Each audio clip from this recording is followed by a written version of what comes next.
بسم الله الرحمن الرحيم نحمده ونصلي ونسلم على رسوله الكريم أما بعد فأعوذ بالله من الشيطان الرجيم بسم الله الرحمن الرحيم شهر رمضان الذي أنزل فيه القرآن صدق الله العظيم وصدق رسوله النبي الكريم ونحن على ذلك لمن الشاهدين والشاكرين والحمد لله رب العالمين. معزز و محترم سامعین کرام و حاضر جمعہ، السلام علیکم ورحمۃ اللہ وبرکاتہ. بارگاہ رسالت مآب صلی اللہ علیہ وسلم میں بلند آواز سے درود پاک کا نذرانہ پیش کریں. محمد معدن الجود والكرم منبع العلم والحلم والحكم وبارك وسلم صلاة وسلام عليك يا رسول الله صلی اللہ تعالی علیہ وسلم. نبی اور آل نبی کی بارگاہ میں حصول برکت کے لیے ایک مرتبہ اور پڑھیں صلی اللہ علیہ وآلہ صلی اللہ علیہ وسلم صلاة وسلام عليك يا رسول الله صلی اللہ تعالی علیہ وسلم.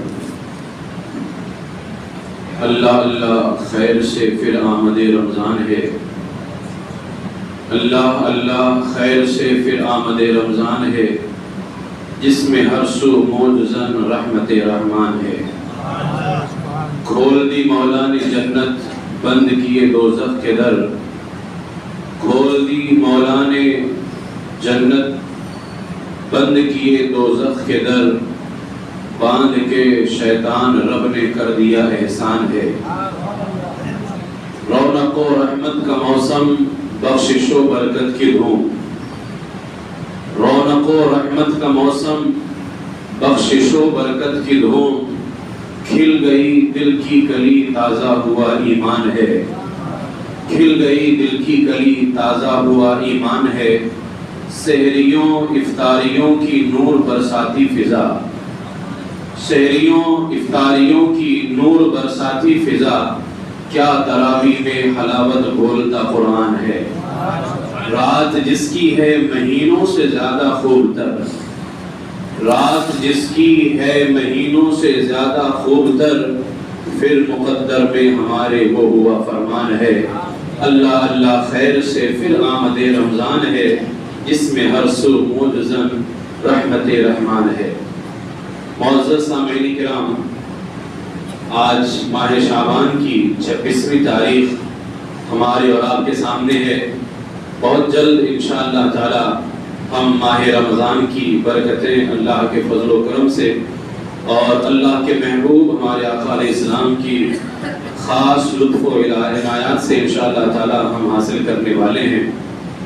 میرے آقا حضور تاجدار مدینہ صلی اللہ تعالی علیہ وسلم ماہ شعبان کے آخری دنوں میں جن مبارک الفاظ میں صحابہ کرام میں خطبہ ارشاد فرمایا کرتے تھے، آج میں وہ عربی کا خطبہ جو ہے آپ کے سامنے پیش کر کے ہم بھی ماہ رمضان شریف کا استقبال کریں گے. یہ اللہ رب العزت کا بے پناہ کرم ہے اور اس کا خاص فضل و کرم ہے ہم پر کہ کتنے ایسے بندے ہیں کہ وہ اس رمضان سے محروم کر دیے گئے، لیکن بہت جلد ہم اس رمضان کی برکتوں کو حاصل کرنے والے ہیں. میرے آقا علیہ السلام ماہ رمضان شریف کی آمد پر صحابہ کرام میں خطبہ ارشاد فرمایا کرتے تھے، اور یہ خطبہ حدیث کی کتابوں میں موجود ہے. میں پہلے برکت کے لیے اللہ کا اتنا بڑا ہم پر کرم ہے، جو الفاظ میرے آقا علیہ السلام کی مبارک زبان سے نکلے ہیں، آج غلام ان الفاظ کو ادا کرنے کی، سنانے کی اور سننے کی سعادتیں حاصل کرتے ہیں. دنیا میں کسی کا کوئی ایسا آقا موجود ہی نہیں ہے کہ اس کے الفاظ موجود ہوں، لیکن ہمارے آقا ایسے ہیں جن کے الفاظ بھی موجود ہیں اور اللہ کے فضل سے ان الفاظ کو ہم ادا کرنے کی سعادت بھی حاصل کرتے ہیں. میرے آقا علیہ السلام جو خطبہ ارشاد فرمایا کرتے تھے، یہ حضرت سلمان رضی اللہ تعالیٰ عنہ اس کو روایت کرتے ہیں. عن سلمان رضی اللہ عنہ قال خطبنا رسول اللہ صلی اللہ علیہ وآلہ وسلم فی آخر یوم من شعبان فقال یا ایها الناس قد نظل لكم شهر عظیم شهر مبارک شهر فیه لیلة خیر من 1000 شهر جعل الله صيامه فريضة وقيام ليله تطوعا من تقرب فيه بخصلة من الخير كان كمن أدى فريضة فيما سواه ومن أدى فيه فريضة كان كمن أدى 70 فريضة فيما سواه وهو الشهر الصبر والصبر الطباب صلابه الجنة وشهر المواساة وشهر يزداد فيه رزق المؤمن من فطر فيه سائما كان مغفرة لذنوبه وعتق رقبته من النار وكان له مثل أجره من غير أن ينقص من أجر شيء قالوا ليس كلنا نجد ما يفطر الصائم فقال رسول الله صلى الله عليه وآله وسلم يعطي الله هذا الثواب من فطر صائما على تمرة أو شربة ماء أو مسقة لبن وهو الشهر أوله رحمة وأوسطه مغفرة وآخره عتق من النار من خفف عن مملوكه غفر الله له وأعتقه من النار واستكثروا فيه من 4 خصال خصلتين ترضون بهما ربكم وخصلتين لا غنى بكم عنهما فأما الخصلتان اللتان ترضون بهما ربكم فشهادة أن لا إله إلا الله وتستغفرون وأما اللتان لا غنى بكم عنهما فتسألون الله الجنة وتعوذون به من النار ومن أشبع فيه صائما سقاه الله من حوض شربة لا يظمأ حتى يدخل الجنة. یہ وہ عظیم خطبہ ہے جو میرے آقا علیہ السلام صحابہ کرام کے درمیان ارشاد فرمایا کرتے. حضرت سلمان رضی اللہ تعالیٰ بیان کرتے ہیں کہ رسول پاک علیہ السلام نے شعبان کے آخری دن ہمیں خطاب کیا اور فرمایا اے لوگو تم پر ایک عظیم الشان اور بابرکت مہینہ سایہ فکر ہونے والا ہے. اس میں ایک ایسی رات ہے جو 1000 مہینے سے بہتر ہے. اللہ تعالیٰ نے اس کے روزوں کو فرض کیا ہے اور راتوں کے قیام کو نفل کیا ہے. جو شخص اس مہینے میں قرب الہی کی نیت سے کوئی نیکی کرتا ہے اسے دیگر مہینوں میں ایک فرض ادا کرنے کے برابر سمجھا جاتا ہے. اور جو شخص اس میں ایک فرض ادا کرتا ہے گویا اس نے باقی مہینوں میں 70 فرض ادا کیا ہے. یہ صبر کا مہینہ ہے اور صبر کا ثواب جنت ہی ہے. یہ غمخواری کا مہینہ ہے. اس مہینے میں مومن کا رزق بڑھا دیا جاتا ہے. جو شخص کسی روزہ دار کی افطاری کراتا ہے اور اس کو افطار کراتا ہے میرے آقا فرماتے ہیں اللہ اس کے گناہ معاف کر دیا کرتا ہے, اسے دوزخ سے آزاد کر دیا کرتا ہے. اور اس روزہ افطاری کرانے والے کو اللہ تعالیٰ روزہ رکھنے والے کے برابر ثواب عطا فرماتا ہے. اور ایسا نہیں کہ وہ روزہ رکھنے والے کے ثواب میں کمی کر کے افطاری کرانے والے کو اللہ ثواب دیتا ہے. میرے آقا علیہ السلام نے فرمایا نہیں, افطاری کرانے والے کو اللہ روزہ رکھنے والے جیسا ثواب عطا فرماتا ہے. اور اللہ کا فضل اتنا زیادہ کہ اس روزہ رکھنے والے کے ثواب میں کمی بھی نہیں فرماتا ہے. دونوں کو اللہ برابر ثواب عطا فرماتا ہے. صحابہ نے عرض کیا یا رسول اللہ ہم میں سے ہر ایک روزہ افطار کرانے کی طاقت نہیں رکھتا. رسول پاک علیہ السلام نے فرمایا یہ ثواب اللہ تعالیٰ ایک کھجور کھلانے یا پانی پلانے یا دودھ کا ایک گھونٹ پلا کر افطاری کرانے والے کو بھی عطا فرماتا ہے. آپ کے پاس کچھ نہیں ہے, جو بندہ روزہ رکھے ہوئے ہے اس کو ایک گلاس پانی دے دو اللہ تعالیٰ تمہیں اس کا بھی ثواب عطا فرمائے گا. اس مہینے کا میرے آقا علیہ السلام نے فرمایا اس مہینے کا ابتدائی حصہ شروعاتی حصہ رحمت کا ہے, درمیانی حصہ مغفرت کا ہے, آخری حصہ دوزخ سے آزادی کا ہے. اور میرے آقا علیہ السلام نے فرمایا جو شخص اس مہینے میں اپنے ملازم پر اپنے ورکر پر تخفیف کرتا ہے یعنی کام کے معاملے میں اس پر ہلکا ہاتھ رکھتا ہے, زیادہ سختیاں نہیں کرتا ہے, میرے آقا علیہ السلام نے فرمایا اللہ تعالیٰ اس مالک کو بخش دیتا ہے اور اسے دوزخ سے آزاد کر دیتا ہے. اور میرے آقا علیہ السلام نے فرمایا اس مہینے میں 4 کام زیادہ سے زیادہ کرنے کی کوشش کرو. اب ہمیں اندازہ لگا سکتے ہیں ہمیں رمضان کیسے گزارنا ہے. ہمارے آقا علیہ السلام فرماتے ہیں اس مہینے میں 4 کام زیادہ سے زیادہ کرنے کی کوشش کرو. میرے آقا نے فرمایا 2 کاموں کے ذریعے تم اپنے رب کو راضی کرو گے اور 2 کام ایسے ہیں جن کے بغیر تمہارے لیے چارہ نہیں ہے. یعنی 2 کام تو ایسے ہیں جن سے تم اپنے رب کو راضی کرو گے اور 2 کام ایسے ہیں جنہیں تمہیں زیادہ ضرورت ہے. میرے آقا علیہ السلام نے فرمایا وہ 2 کام جن کے ذریعے تم اپنے رب کو راضی کرو گے ان میں سے ایک ہے لا الہ الا اللہ کی گواہی دینا اور دوسرا ہے اللہ سے بخشش طلب کرنا. یعنی ایک کام 2 کام جن سے اللہ کو راضی کرو گے ان میں سے ایک ہے لا الہ الا اللہ کی گواہی دینا اور دوسرا اللہ سے بخشش طلب کرنا. اور میرے آقا نے فرمایا جن 2 کاموں کے بغیر تمہارے لیے کوئی چارہ نہیں ہے یعنی تمہیں اس کی سخت ضرورت ہے اور تم اس کے بغیر رہ نہیں سکتے. حضور علیہ السلام نے فرمایا وہ 2 کام کون سے ہیں؟ ان میں سے ایک کام یہ ہے کہ تم اللہ سے جنت مانگو اور دوسرا اللہ سے دوزخ سے بچنے کی دعا کرو. لا الہ الا اللہ کی گواہی دو پہلا کام. دوسرا کام اللہ رب العزت سے بخشش مانگو. تیسرا کام اللہ سے جنت کا سوال کرو اور چوتھا کام اللہ سے دوزخ سے بچنے کی دعا کرو. میرے آقا علیہ السلام نے فرمایا جو شخص روزہ دار کو پانی پلائے گا اللہ تعالیٰ اسے میرے حوض کوثر سے پانی پلائے گا اور جب میرے حوض کوثر سے پانی پلائے گا اب اسے جنت میں داخل ہونے تک کی پیاس نہیں لگنے والی ہے. یہ رمضان المبارک کی آمد سے پہلے میرے آقا علیہ السلام نے عظیم خطبہ ارشاد فرمایا. اس عظیم خطبے کے اندر ہمیں یہ درس مل رہا ہے میرے عزیزو زندگی کے اندر ماہ رمضان کا آنا اور ماہ رمضان کا استقبال کرنا یہ کوئی معمولی دولت نہیں ہے. اس کو ہم بہت ہلکا سمجھتے ہیں کہ رمضان ہمیں مل رہا ہے. آپ اندازہ لگائیں کہ رمضان جب بندے کو ملتا ہے تو اس کی قیمت کتنی زیادہ ہو جایا کرتی ہے, اس کا مقام کتنا بلند ہو جایا کرتا ہے. میں ایک حدیث پاک آپ کی جو ہے رغبت کے لیے پیش کرنا چاہوں گا. اور ماہ رمضان کا استقبال صرف یہ نہیں ہے کہ اسٹیٹس لگا دو. ماہ رمضان کا استقبال صرف یہ نہیں ہے کہ آپ ایک دوسرے کو مبارکبادی دے دو. رمضان شریف کے استقبال کرنے کا مطلب یہ ہوتا ہے کہ آپ جب ماہ رمضان آئے تو اس کی پوری تیاری کر لیں اور اللہ سے یہ عہد کر لے مولا اگر تو ہمیں اپنا مہینہ عطا کر رہا ہے, ماہ غفران دے رہا ہے, ماہ تلاوت قرآن دے رہا ہے, مولا ہم اس کے اندر تیری زیادہ سے زیادہ عبادت کریں گے, زیادہ سے زیادہ تلاوت قرآن کریں گے, اس میں اپنے آپ کو بدلنے کی کوشش کریں گے.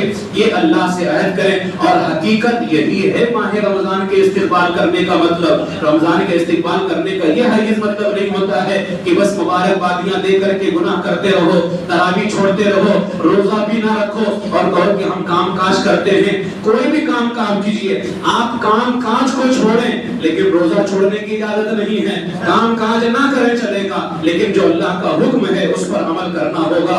رہا مسئلہ کہ کھائیں گے کیسے, پلائیں گے, پیئیں گے کیسے, تو اللہ تعالیٰ فرماتا ہے وَمَا مِن دَابَّةٍ فِي الْأَرْضِ إِلَّا عَلَى اللَّهِ رِزْقُهَا. زمین میں جتنے جانور ہیں یعنی جن کو اللہ نے جان عطا فرمائی ہے سب کو کھلانے کی ذمہ داری اللہ کے ذمہ داری.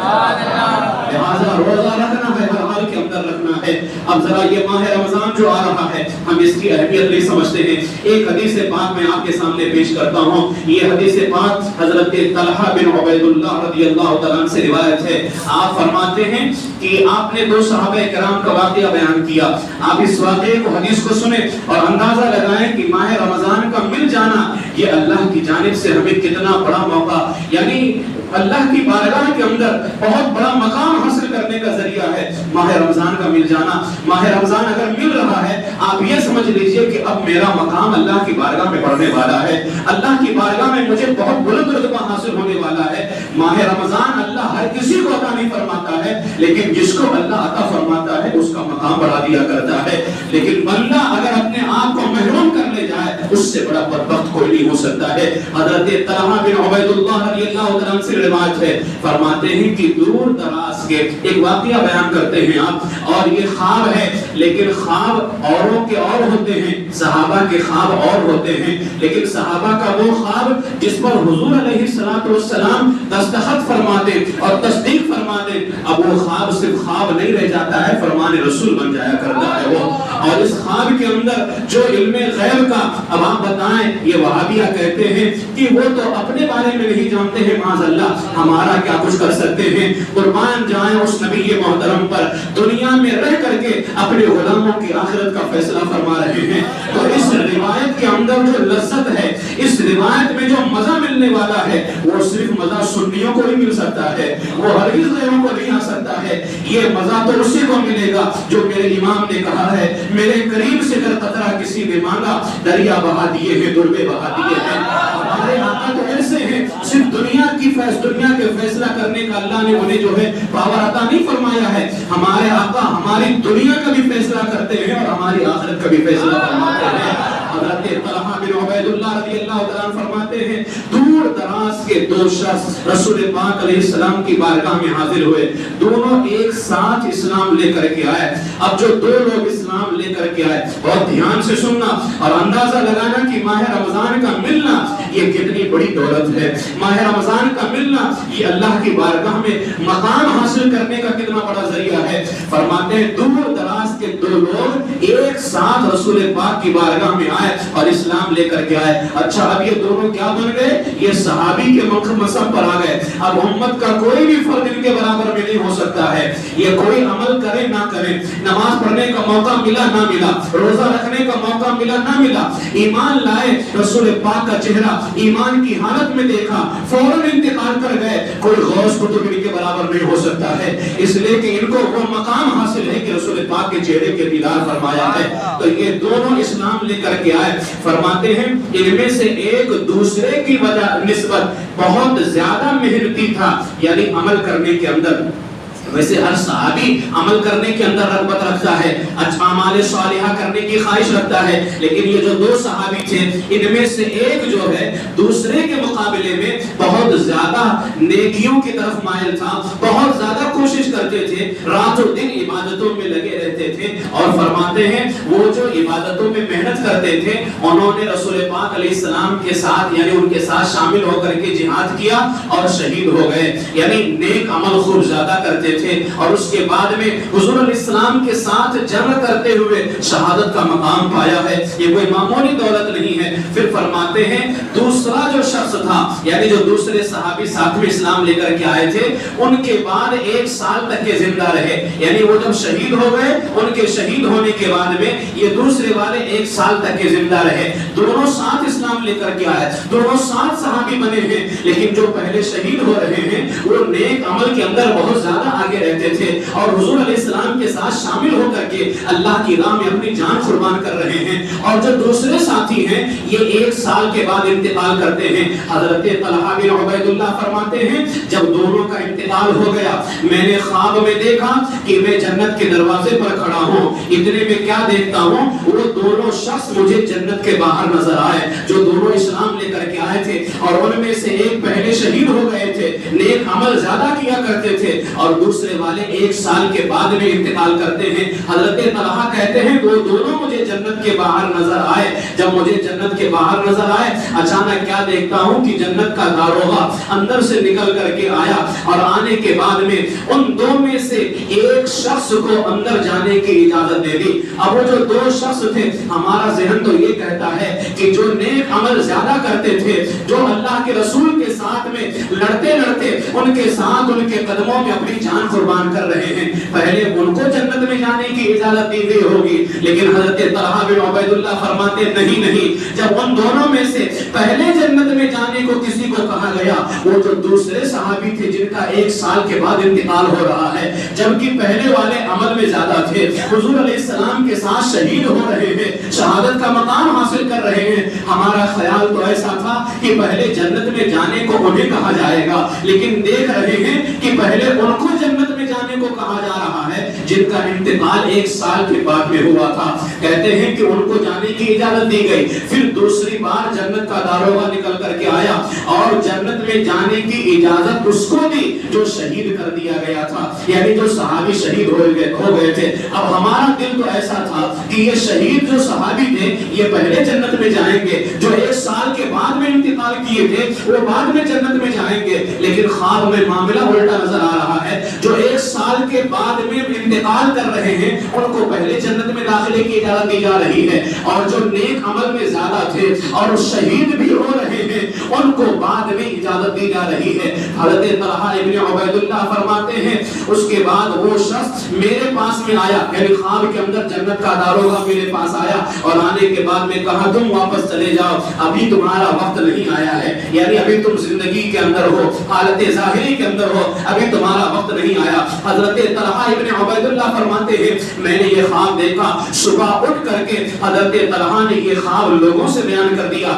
جب لوگوں سے بیان کیا تو لوگوں نے بڑی حیرت ظاہر کی۔ حیرت اسی بات پر سب کو تھی کہ وہ جو شہید صحابی تھے جو رسول پاک کے قدموں میں اپنی جان قربان کر رہے ہیں، نیک عمل میں بھی بہت زیادہ آگے رہا کرتے تھے، ان کو پہلے جنت میں داخلے کی اجازت ملنی چاہیے۔ جو 1 سال کے بعد میں انتقال کر رہے ہیں ان کو بعد میں اجازت ملنی چاہیے، لیکن یہاں معاملہ تو الٹا ہے۔ جو 1 سال کے بعد انتقال کر رہے ہیں ان کو پہلے داخلے کی اجازت دی جا رہی ہے، اور جو شہید صحابی ہیں جن کے بارے میں ہم سمجھتے تھے کہ اگر جنت میں ان دونوں میں سے پہلے کوئی جائے گا وہ شہید صحابی جائیں گے، تو سارے صحابہ نے حیرت ظاہر کی جب یہ خبر رسول پاک علیہ السلام کی بارگاہ تک پہنچی ہے۔ میرے آقا حضور علیہ السلام کی بارگاہ تک یہ خبر پہنچی، اور میرے آقا علیہ السلام تک جب یہ خبر پہنچی میرے آقا علیہ السلام نے سارے صحابہ کو بلایا، اور بلانے کے بعد میں فرمایا سارا قصہ بیان کرو۔ آپ سے واقعہ بیان کیا گیا، حضرت طلحہ نے اپنی خواب کا واقعہ بیان کیا اور فرمایا یا رسول اللہ میں نے ایسا ایسا خواب دیکھا ہے، جبکہ ہم تو ایسا سوچ رہے تھے کہ یہ شہید ہونے والے صحابی پہلے جنت میں جائیں گے، لیکن یہ تو بعد میں جنت میں جا رہے ہیں، اور جو 1 سال کے بعد انتقال کر رہے ہیں ان کو پہلے اجازت دی جا رہی ہے۔ اب میرے آقا حضور علیہ السلام کو اب ذرا دیکھیں، آگے حضور علیہ السلام کو اگر کچھ نہیں معلوم تھا تو آپ کہہ سکتے تھے اے صحابہ یہ تو خواب کی بات ہے، تم اس میں اتنا کیوں الجھ رہے ہو، خواب تھوڑی نہ حقیقت ہوتی ہے۔ لیکن قربان جائیں جو خواب حضرت طلحہ دیکھ رہے تھے رسول پاک بھی وہی دیکھ رہے تھے، اور سارا منظر ملاحظہ فرما رہے تھے۔ جب حضرت طلحہ نے اپنا خواب بیان کیا یا رسول اللہ میں نے جنت کے دروازے پر دیکھا ہے اور یہ بھی دیکھا ہے کہ پہلے کون جا رہا ہے، میرے آقا حضور علیہ السلام نے فرمایا آخر تمہیں کس بات پر تعجب ہے، یعنی تم حیران کیوں ہو رہے ہو، اتنا پریشان کس مسئلے پر ہو؟ تو صحابہ نے کہا یا رسول اللہ پہلا شخص تو نہایت عبادت گزار تھا، عبادت کے اندر بھی آگے بڑھ کر کے رہتے تھے اور شہید بھی ہوئے ہیں، اور یہ دوسرا شخص اس سے پہلے جنت میں داخل کر دیا گیا، ہم حیران اس بات پر ہیں کیا میرے آقا علیہ السلام کیا اس کا حق نہیں تھا پہلے جنت میں داخل ہونے کا، جبکہ وہ عبادت میں آگے آگے رہتے تھے اور شہید بھی ہو رہے ہیں، اور شہید کا مقام و مرتبہ بہت زیادہ ہے۔ حدیث پاک میں فرمایا گیا ہر بندے کا عمل ختم ہو جایا کرتا ہے، لیکن شہید کا جو عمل ہوتا ہے قیامت تک کہ اللہ اس کو پروان چڑھاتا رہتا ہے، اس کو اس کا ثواب ملتا رہتا ہے۔ میرے آقا علیہ السلام سے صحابہ نے کہا ہمیں حیرانگی اسی بات پر ہو رہی ہے یا رسول اللہ کہ یہ شہید ہونے والے بعد میں جنت میں جا رہے ہیں، اور جو 1 سال کے بعد میں انتقال کر رہے ہیں ان کو پہلے جنت میں داخلے کی اجازت دی جا رہی ہے۔ میرے آقا حضور علیہ السلام نے صحابہ سے پوچھا اے میرے صحابہ بتاؤ کیا یہ جو پہلے جنت میں داخل کیے گئے یہ اس کے بعد 1 سال تک کے زیادہ زندہ نہیں رہے؟ یعنی مجھے بتاؤ وہ تو 1 سال پہلے شہید ہو گئے تھے، جو بعد میں جنت میں داخل کیے گئے اور جو پہلے جنت میں داخل کیے جا رہے ہیں کیا ان کو اللہ نے 1 سال اور زندہ نہیں رکھا تھا؟ لوگوں نے کہا صحابہ نے کہا یا رسول اللہ کیوں نہیں، اللہ نے انہیں 1 سال کی زندگی اور عطا فرمائی تھی۔ اب میرے آقا علیہ السلام نے دوسرا سوال کیا، میرے آقا علیہ السلام نے فرمایا اچھا بتاؤ جو 1 سال صحابی زیادہ زندہ رہا اس نے 1 سال میں رمضان کا مہینہ پایا تھا یا نہیں پایا تھا؟ صحابہ نے کہا ہاں یا رسول اللہ پایا تھا۔ اب میرے آقا علیہ السلام نے فرمایا جس صحابی نے رمضان کا مہینہ پایا اس نے رمضان کا یعنی جو 1 سال کا مہینہ اس صحابی نے پایا رمضان کا، اس سال کے اندر جو رمضان کا مہینہ پایا اس میں نمازیں بھی پڑھی، سجدے بھی کیے۔ میرے آقا علیہ السلام نے فرمایا بتاؤ کیا یہ حقیقت نہیں ہے کہ اس صحابی نے جو 1 سال زیادہ پایا اور 1 سال زیادہ زندہ رہا اس نے رمضان نہیں پایا؟ صحابہ نے کہا کیوں نہیں پایا؟ کیا اس نے نمازیں نہیں پڑھی، اس نے رمضان میں سجدے نہیں کیے، اس نے رمضان میں روزے نہیں رکھے، اس نے رمضان میں خیرات نہیں کیے؟ صحابہ نے کہا ہاں یا رسول اللہ اس صحابی نے رمضان پایا،